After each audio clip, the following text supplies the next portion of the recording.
चीन और भारत के बीच विवाद शुरू हुए करीब एक साल हो गए हैं। बातचीत के कई दौर के बाद एक बार को लगा कि चीजें स्थिर हो जाएंगी, विवाद कम होगा, लेकिन अब ऐसा नहीं लग रहा। चीन की करतूतों की वजह से भारत और चीन के बीच रिश्तों में नए सिरे से तनाव फैलने लगा है। इसी बीच भारत के विदेश मंत्री एस जयशंकर ने रूस से चीन को ललकारते हुए कहा कि साल 2020 में ईस्टर्न लद्दाख सीमा पर झड़प की वजह से भारत और चीन के रिश्ते प्रभावित हुए।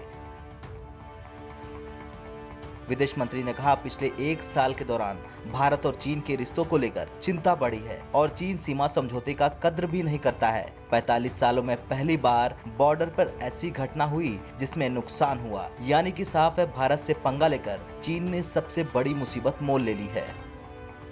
दरअसल Primakov Institute of World Economic and International Relations में आयोजित एक कार्यक्रम के दौरान विदेश मंत्री ने चीन पर एक सवाल के जवाब में भारत का रुख साफ किया और कहा कि किसी भी पड़ोसी मुल्क के साथ रिश्तों का आधार है कि सीमा पर शांति और धैर्य बना रहे, लेकिन ये आधार प्रभावित हुआ, इसलिए रिश्ते भी। यहाँ विदेश मंत्री से जब ये पूछा गया कि चीन की उन्नति को भारत की इस तरह देखता है, तो इसके जवाब में विदेश मंत्री ने कहा कि अनौपचारिक शासकों से आजादी मिलने के बाद पूरी दुनिया में कई देश नई ताकत बनकर उभरे।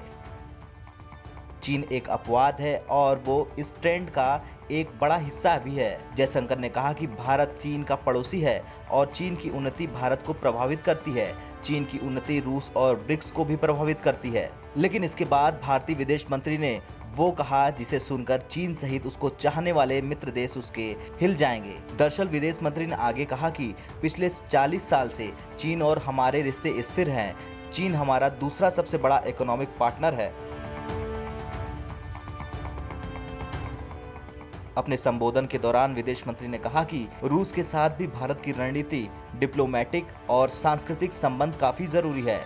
मिलिट्री से लेकर दवा, स्पेस और न्यूक्लियर जैसे अहम विषयों को लेकर हम ये कह सकते हैं कि भारत रूस के साथ अपने संबंधों को लेकर काफी मजबूत प्रतिबद्धता रखता है।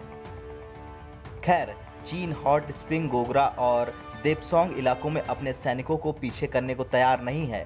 भारत आधिकारिक तौर पर यह कहता रहा है कि जब तक एलएसी से पूरी तरह चीनी सैनिकों की वापसी नहीं हो जाती, हालात मई 2000 से पहले वाले नहीं हो जाते, तब तक तनाव घट नहीं सकता। ब्यूरो रिपोर्ट, भारत तक।